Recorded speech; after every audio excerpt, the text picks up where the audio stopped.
أعوذ بالله من الشيطان الرجيم بسم الله الرحمن الرحيم ربي اشرح لي صدري ويسر لي أمري واحلل عقدة من لساني يفقهوا قولي. Ассаламу алейкум рахматуллахи ва баракатух. Алланың сәлем, рахым, мейірім болсын. Алла тағала сіз бен біздің ілімімізді арттырсын, сол ілімімізге амал етуді нәсіп етсін иншалла. Бүгін кезекті пайғамбар Закария алейхиссаламның ұлы Яхия алейхиссалам. Біз бұның алдында Закария алейхиссалам өткен едік. Закария алейхиссаламның кезінде Мариямның, Исаның анасы Мариям бар ғой, сол жайлы айтқан едік. Әл-Имран әулет жайлы айтқан едік. Имран әулет жайлы. Және Алла Тағала Құранда 200 аяттан тұратын 3-ші реттік сүре Әл-Имран деген сүре бар. Және ол қауымды Алла Тағала ардақты қауымдардан еткендігі жайлы да айттық жаңағы. Бір Әл-Имран әулетін. Енді Яхия алейхиссаламның дүниеге келуіне келген едік тақырып. Яхия алейхиссалам Закария алейхиссалам Мариямды тәрбиелеп өсірген кезде көрді, қандай Аллаға деген құлшылығын, тақуалығын көріп, қызығушылық пайда болды. Негізі жасы 100-де еді Закария алейхиссалам сол кезде. Жасы 100-де, өзінің жұбайының жасы 99-да еді. Сол кезде Закария алейхиссалам Мариям анамыздан жаңағыдай тақуалығын көріп, өзі де бір сондай перзент сүйгісі келді. Бірақ жасы нешеде? 100-де. Түсіндіңіздер ғой да? Бірақ перзент сүйгісі келді. Жаңағыдай тақуалығына қызықты. Себебі Мариям анамызды өзі тәрбиеге алған еді.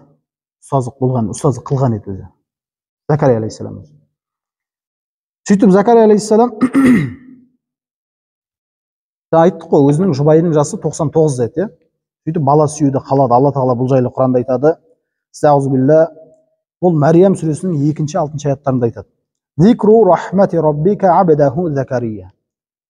Пайғамбарымыз айтып отыр Құранда, я Мұхаммед, бұл Раббыңның құлы Закария деген. Кім? Закария дегенді ол пайғамбар алейхиссалам, Закария алейхиссалам. Мейірімінің естелігі деп аржанды жалғастырады. Изнада раббаху нидаан хафия.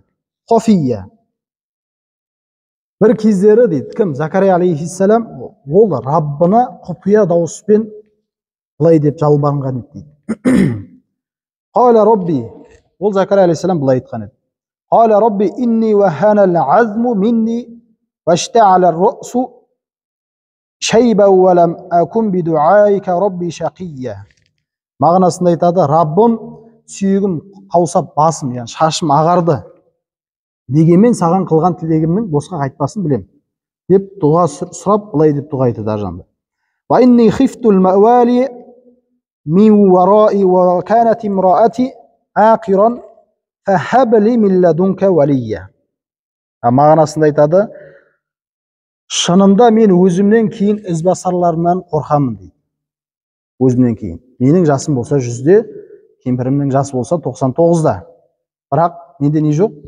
Артынан қалатын мұрагер жоқ дұрыс. Сөйтіп дұға жасайды. Ізбасарларынан қорқам. Әйелім болса кемпір, сонда да маған өз қасынан бір мұрагер бер деп дұға қылды дейді. Бұл әлі Яхия алейхиссалам дүниеге келмеген кезде, сонда бұл сұрап алған дұғасы ғой, әкесі Закария алейхиссалам. Және бұлай дұғасында былай жалғастырды дейді. Ярисуни ва ярису мин али Яқуба ва жа'алху Рабби радия. Ол маған мұрагер болсын дейді. Мұрагер болсын, болып әрі Яқуб ұрпағына да мұрагер болсын деп айтады. Яқуб алейхиссалам. Раббым оны ризалығыңа бөле деп дұға жасады дейді. Сөйтіп Алла Тағала Закария алейхиссаламға дұғасына жауап берді. Бұл жайлы осылай дұға сұрағандығы жайлы, Алла Тағаланың бергендігі жайлы Құранда Әнбия сүресінің 90-шы аятында, Әл-Имран сүресінің 38-ші аятында, Мариям сүресінің 2-6 аяттарында және Әл-Имран сүресінің 39-шы аяттарында келтірген. Сол жерде енді 39-шы аятында айтады Әл-Имран сүресінің. Закария алейхиссалам михрабта намаз оқып тұрған кезде дейді. Михраб білесіздер ғой, михрабта намаз оқып тұрған кезде періштелер келді дейді ол. Закария алейхиссаламға. Сөйтіп былай деп айтады. Бұл Құран аятының мағынасы айтып отқан. Алла сені Аллахтың сөзін растаушы дейді. Ел ағасы, нәпсісіне ие әрі ізгілер қатарында пайғамбар болатын Яхиямен сүйіншілейді деп ұнғатты дейді періштелер. Кіммен? Және бұл жерде бұл Яхия алейхиссаламның атын Алла Тағала атаған. Бұл жайлы Құранда айтады. Я Закария инна нубашширука би ғулам исмуху Яхия лам яджаллаху мин қаблу самия. Ей Закария алейхиссалам, расында сені бір ұлмен сүйіншілейміз дейді. Оның есімі Яхия деп айтады. Есімді Алла Тағала айтып қойған. Түсінікті, Яхия қоятын. Және ажанда айтады, бұрын оған ешкімді аттас қылмаған едік.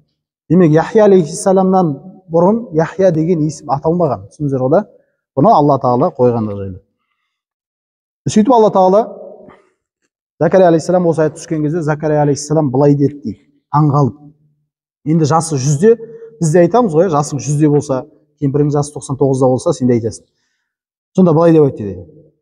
Менде бала қайдан болсын дейді. Менің әйелім болса, кемпір расында өзімде кәріліктен құрған адам. Кәрілігі жеткен адам деп. Бұл да Құран аятының мағынасын дейді. Сол кезде періште, әлгі жеткізген періште, міне солайша деп, Раббың ол маған оңай, өйткені сені бұрын жаратқанымда еш нәрсе маған қиындық қылмаған еді деген мағынасында айтады періштелер. Алла Тағала не деп жатыр? Мен сені бұрын жаратқанда маған ешқандай қиындық тудырмаған еді сені жаратқанда.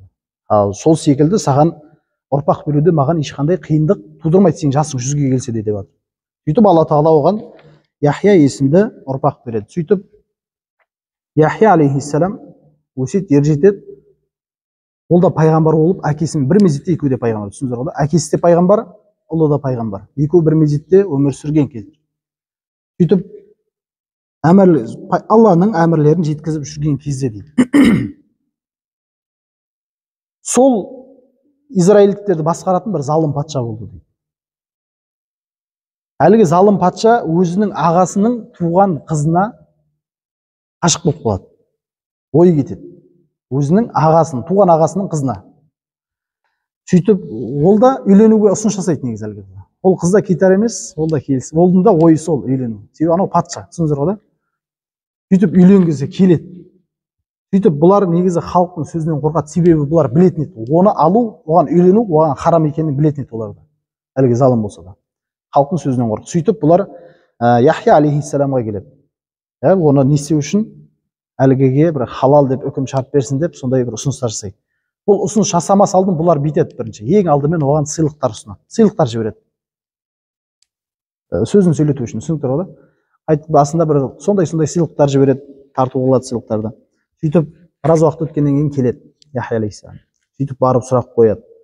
Осындай мен ағамның қызына үйлене аламын ба жаңағы? Рұқсат па деген секілді. Сол кезде Яхия алейхиссалам оны естиді, көпшіліктің алдына шығып, оның харам екендігі жайлы айтады жұртқа. Бүкіл жұрт не болады? Хабардар болады. Сөйтіп бұлар патша болса да, әлгі бүкіл халық білді ғой. Әлгі халықтың сөзінен қорқып, үйленбей қояды. Негізі шамасы жететін. Бірақ халықтың сөзінен қорқып, даурығып кетеді деп үйленбей қойды. Яхия алейхиссаламның Алланың әмірінен қорқып жатқан жоқ, не істеп жатыр? Халықтан қорқып жатыр. Сөйтеді де біраз уақыт өткеннен кейін әлгі қыз бар ғой, жаңағы ағасының қызы, әлгі патшаның. Сол әлгі патшаның алдына келеді, жаңағы өзін үйленуге ұсыныс жасаған. Өзінің ағасы ғой енді. Соған алдына келіп билейді. Ол кезде сондай болған, билейді алдына келіп. Әлгінің ойын кетіру үшін. Шайтани амал ғой. Өзінің шайтани амалын жасап, әлгінде оған ойы кетеді. Сөйтіп оны зинаға, яғни төсекке тартқысы келген кезде мынандай ұсыныс қояды әлгі қыз. Сен маған үйлене алмайсың дейді. Яғни үйленуіміз харам деді. Сен маған үйлену үшін мынандай шарт қояды. Маған Яхияның басын алып кел дейді. Пайғамбарға, Яхия алейхиссалам. Яхия алейхиссалам басын алып кел дейді. Сол маған сенің тартқан нең болсын дейді, мәхірің болсын дейді. Түсіндіңдер ме? Пайғамбардың басы маған мәхір болсын дейді.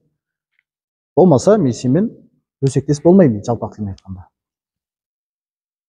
Сөйтіп әлгі патша, әлгі мыстанның жасаған нәрсесіне есі кетіп, өзінің нөкерлерін жұмсайды Яхия алейхиссаламға. Сөйтіп Яхия алейхиссаламды бір жерде отырып, құлшылық жасап отқан жерінен барып өлтіріп, басын шауып алып келеді.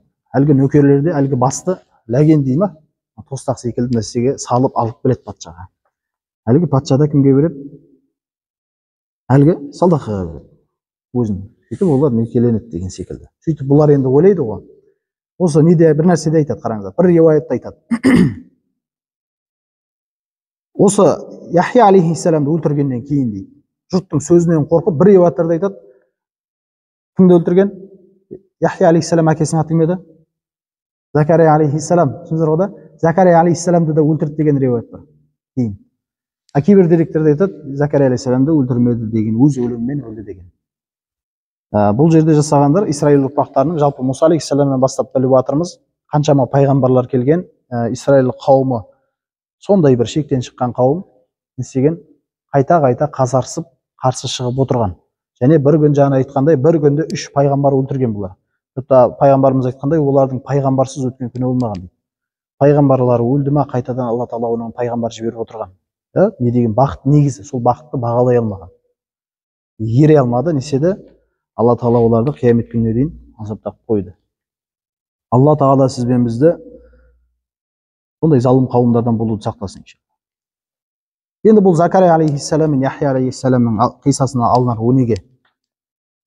Біз айттық қой, бұның алдында Ибрахим алейхиссаламға да жасы бір шамаға барған кезде бала берді. Сол секілді кімге де берген? Закария алейхиссаламға да Яхияны берген. Бұдан байқайтынымыз, бізде болады ғой өмірде көп нәрсе. Алла бұл перзентті кім береді? Алла береді. Жалпы барлық нәрсе Алладан ризық. Кәпірге де, мұсылманға да барлық ризықты Алла Тағала береді. Енді бұл жерде айтқымыз алынар ғибрат. Жасы, бізде әлі жастар бар, үйленгенде 5-6 жыл болса да, есе алмай жүр, ұрпақ сүйе алмай жүргендер бар. Бұл ұрпақ сүйе алмай жүргендерге бір ескерту болсын. Жаңағыдай, бұл сынақ нәрсе Алла қалаған құлына береді. Сен барып қабірлерді араласаң да, әулиелерді, балгерлерді, тәуіптерді араласаң да, Алла қаламайынша ол нәрсе берілмейді. Түсінікті? Ал сәл бір нәрсеге шыдамсыздық танытып, осындай Аллаға серік қосатын нәрселерден сақ болу керек. Сен кімге барсаң да бәрібір беретін, бала шағаны беретін кім? Алла. Алынар ғибрат, бұл жерде Алланың құдіреті. Мен саған бала берем, жасың 90-ға барса да деп тұр. Бұл жерден байқайтынымыз, Алла Тағаланың құдіреті сондай. Алла Тағала әкесіз де, анасыз да кімді жаратқан еді? Адамат алейхиссалам жаратты. Дәл сол секілді әкесіз де, анасыз да, бірақ жаратылғаннан жаратқан кім еді? Хауа анамыз неседі? Адамат алейхиссалам сол жақ қабыртқасынан жүрекке тұсына жақын, сол қабыртқадан алып, етке қаптап, сөйтіп Хауа анамыз жаратқан еді. Хауа деген сөздің өз мағынасы не еді? Жаратылған нәрседен жаратылған деген. Дәл сол секілді Алла Тағала әкесіз де жаратты. Кім жаратқан еді әкесіз де? Иса алейхиссалам. Келесі бөлімде иншалла өтеміз. Иса алейхиссалам. Бұл жерде Алланың құдіреті ғой.